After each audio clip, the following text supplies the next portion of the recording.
What's up, guys, and thank you all for joining us once again for another virtual NBA Draft War Room session. We're now talking about the Brooklyn Nets here.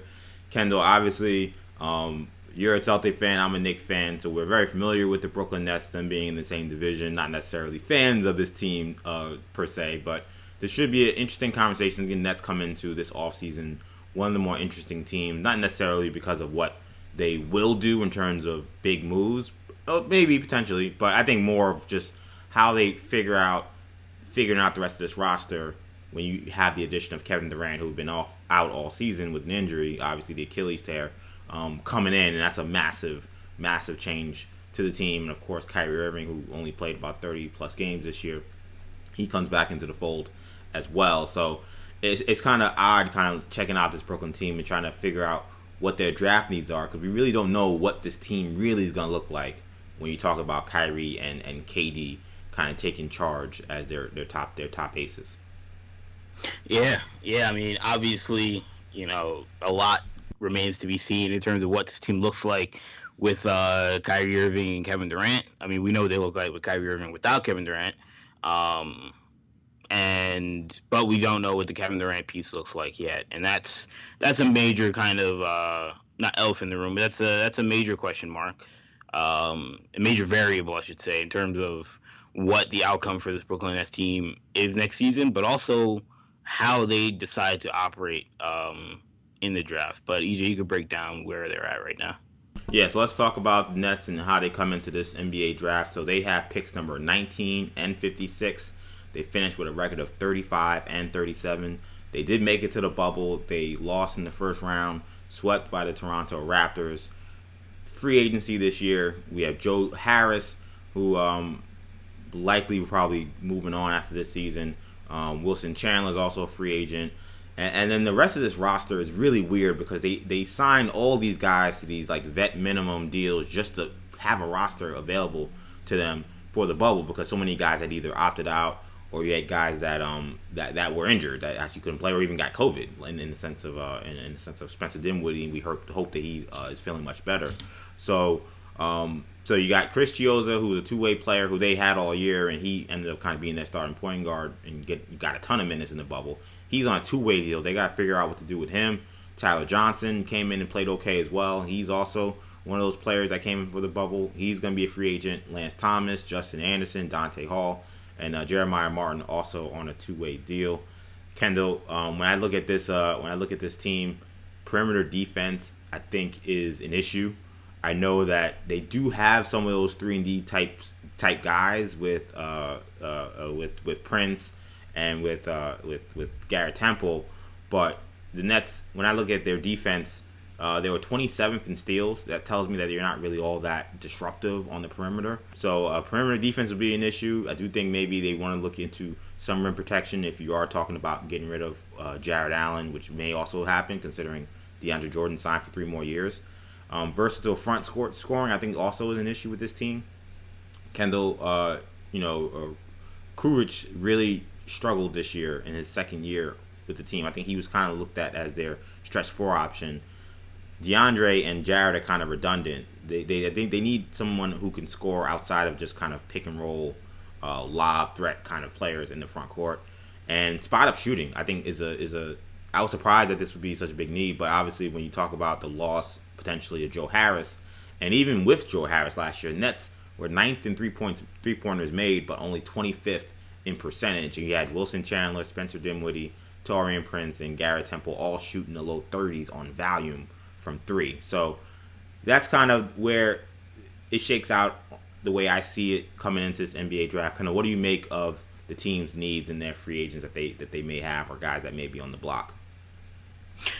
Yeah, I mean, I think we look at this team. Obviously, again, we mentioned the Kevin Durant factor being a large question mark, but I think another question mark for this Nets team is that we don't know. Obviously, we don't know who the coach is, but we don't know how they're at this point in time, at least.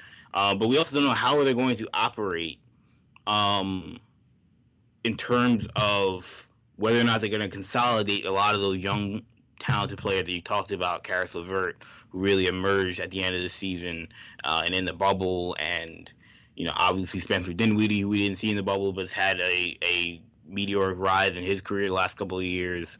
Jared Allen, all the guys you talked about that we saw potentially in the bubble. These are all pieces that the Nets could potentially have, along with draft picks, obviously, where they could maybe package those to get a star player. So if their ideology is we're going to keep, regardless, let's assume they're going to keep the pick, but regardless, whether or not they consolidate those young role players into a third star, to me affects the draft strategy.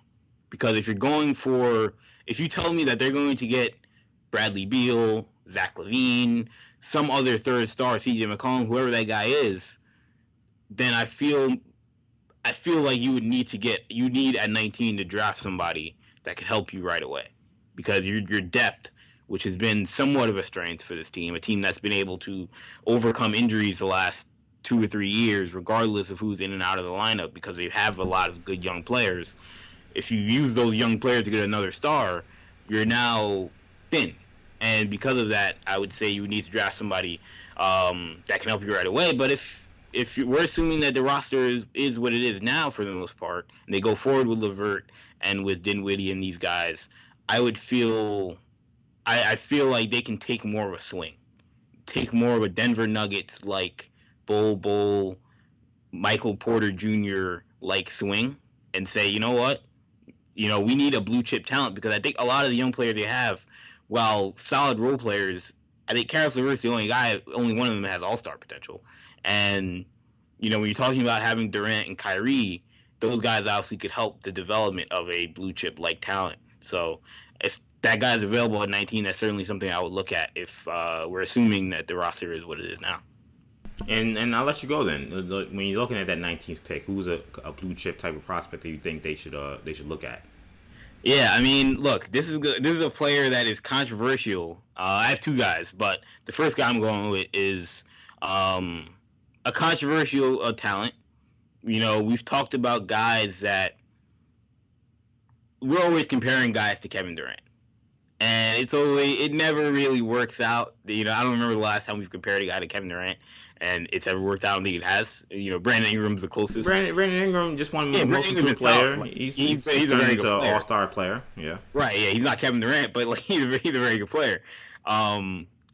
Obviously we had a player coming into this year, a one and done guy who people compared to Kevin Durant. The EJ that you may have thrown out the Kevin Durant comp in one of our videos. Not necessarily saying he is Kevin Durant, but that he's in that mold. Jaden McDaniels out of Washington. I feel like he's a guy that obviously people have ragged on all season, and for most of the right reasons, because he did not have a good freshman year at Washington. To be honest, if you're going strictly off of the Washington tape, he's not a guy that I would consider in, the top 45 picks. But he's a player that was a top 5 guy, pretty much a consensus top 5 guy coming out of high school. I don't think he went to the best situation for him. Now, look, you could say, oh, yeah, he should have went to Kentucky, and then would he have been Scal Labissiere? I don't know. But I do feel like the talent level is there. I don't think him being a top 5 player out of high school, was he slightly overrated? Probably, but do I think that there is still a mold of clay there to work with? I think so. And I think if you put him under Kevin Durant and Kyrie Irving, I mean, I saw as a Celtics fan the development of guys like Jason Tatum, Jaylen Brown, Marcus Smart, and Terry Rozier just by playing with Kyrie Irving.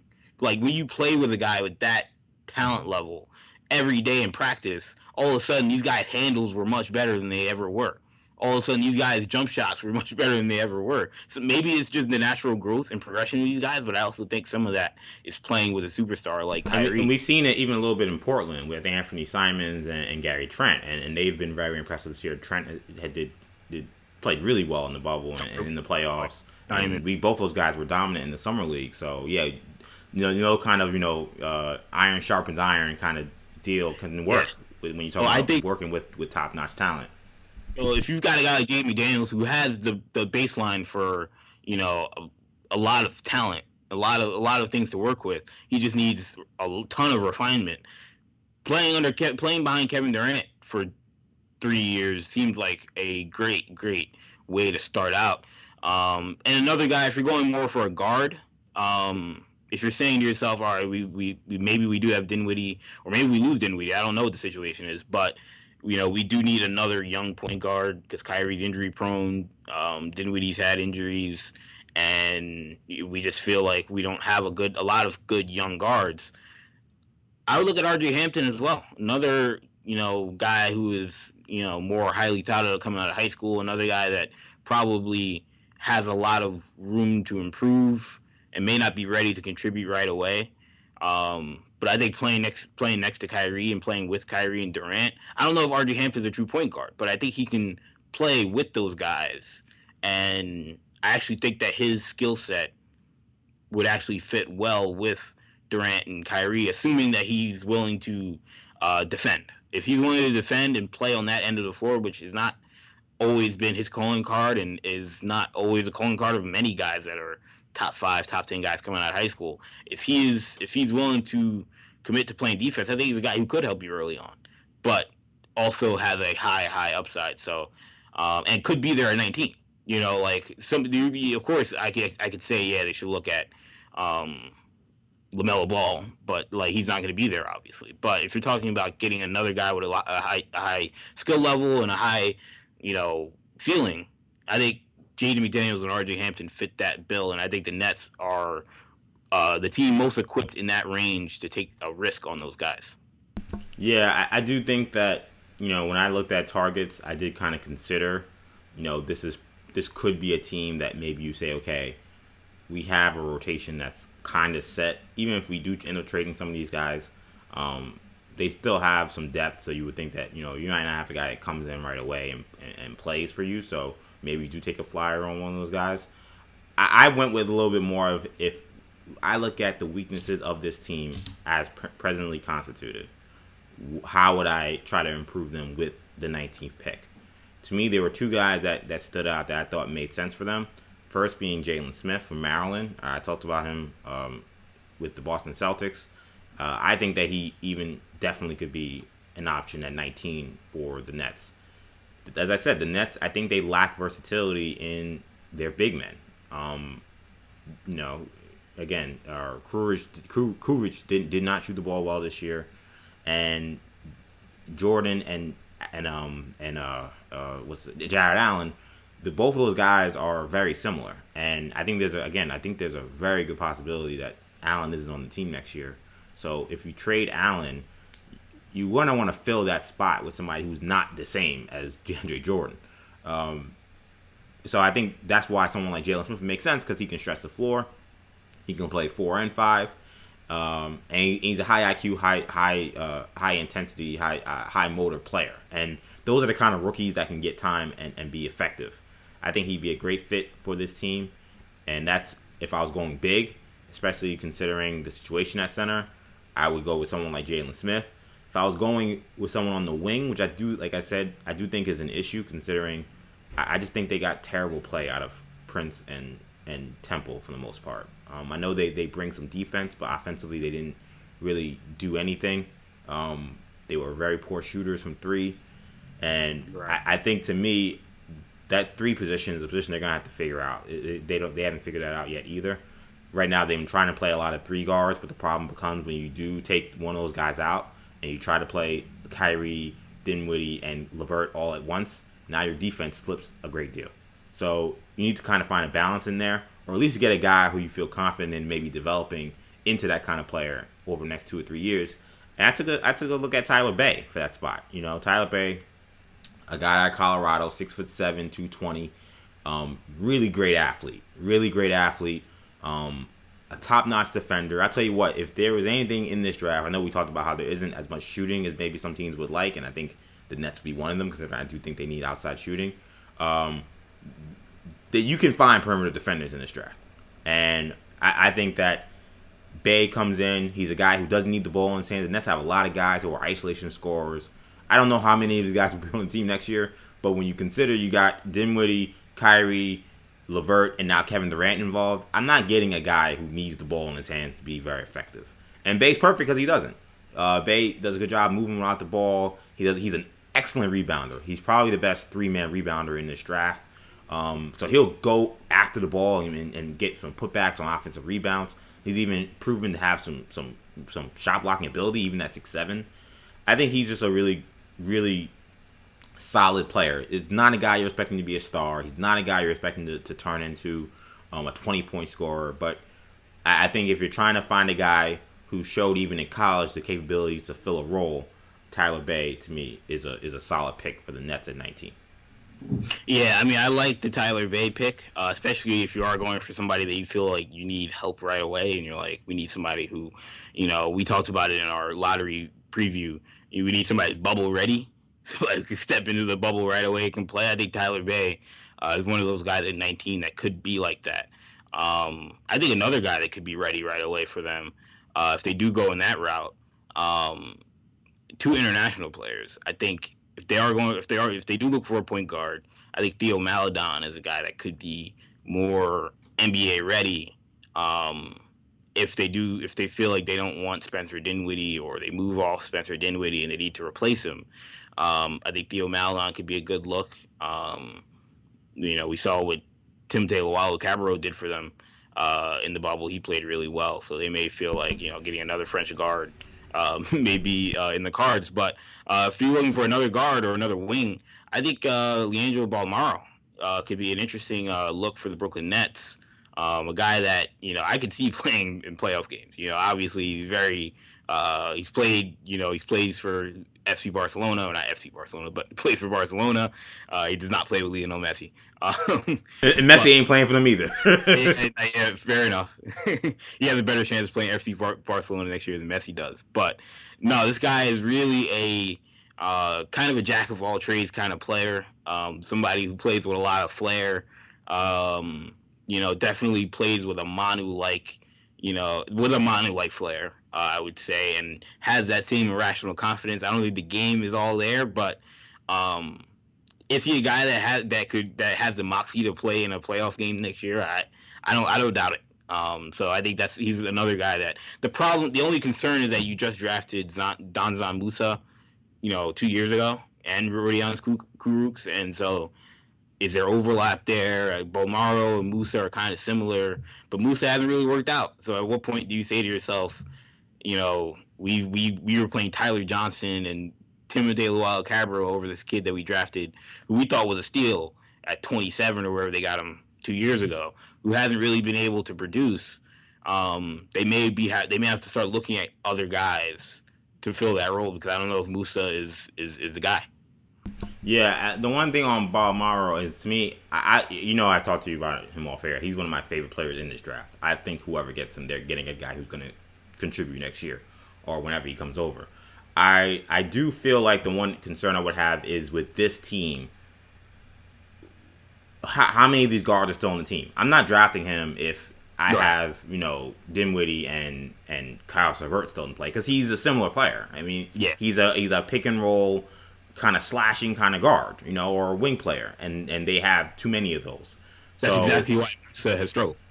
Right. So I don't think that he would make sense if both of those guys are back on the team now. I think a lot of this roster is going to be in flux. I think everybody's on the table except for Durant and Kyrie. So I think there's a great chance none of those guys are on the team. But they would have a better idea than me, you and I. But if I'm going off what they have, that would be my concern with him. I love him. Some people may think 19 is high. I don't think that's high for him at all in this draft. But going back quickly to the development players, the one thing you got to consider too is the Nets just offed a regime that was very much committed to player development. And I think it seemed like the problem was there was a conflict of interest on the roster in terms of what was most important. Was establishing this system and this player development and continuing with this player development going to take credence over playing the guys who have the most experience, letting guys be comfortable and being who they are, and working toward being a championship team or a competitive playoff team now, as opposed to trying to build towards that. And that other side won. The side that's like we need to win now won, and you could argue with Kevin Durant coming in, maybe it should have won. But if you're if that's the case, maybe this next regime isn't the best regime to be taking in a 18, 19-year-old kid who we know is 2 years away. So that's also, I think, got to be part of your assessment when you're thinking about where the Nets should go in this draft. Yeah, yeah. I mean, yeah. I feel like playing with Kevin Durant, and Kyrie Irving still is an excellent experience for these guys. Yeah, Uh, and I acknowledge that. I agree. yeah, I feel like the young players this year didn't really have that experience. I mean, Kyrie was out there, half of the time basically, and Durant was, showed his face every once in a while. But I think next year, when you're playing games with these guys and practicing every day with these guys, assuming these guys are all healthy, I think it'll be a different environment. I do agree that this season wasn't conducive to young players' development, but we'll see. In the future, I wouldn't draft one of these guys if you're gonna completely bury them. Ideally, you want them to have some role. I think McDaniels and Hampton can both play some level of a role. I just don't know. I just don't think you're going to see them, in crunch time of a playoff game next season, regardless of whatever team they're on. I think some of the other guys. I think Tyler Bay. Could Tyler Bay have a Matisse Thybulle kind of? He's not Matisse Thybulle, obviously, but can he have a Matisse Thybulle kind of impact or role? That may sound a little lofty, but Matisse Thybulle was drafted 22, so Exactly. And he went to a veteran Sixers team and has emerged as one of their more mature players. Take that for what it's worth. Yeah. Sometimes there is something to drafting older players that are ready to step in right away and compete. What do you guys think the Brooklyn Nets should do with their picks in the upcoming NBA draft? Be sure you leave a comment giving your suggestions. I hope you guys enjoyed this video. If you did, make sure you like and give us a subscription. New Generation Media, again, we've been doing these virtual NBA draft war room sessions. We'll be doing them for the next several months until we get to the NBA draft. So make sure you subscribe and make sure you keep your eyes open for these videos when they drop. That's gonna do it for this one though. So thank you guys for watching. For Kendall, I'm EJ. Take it easy, guys. Peace.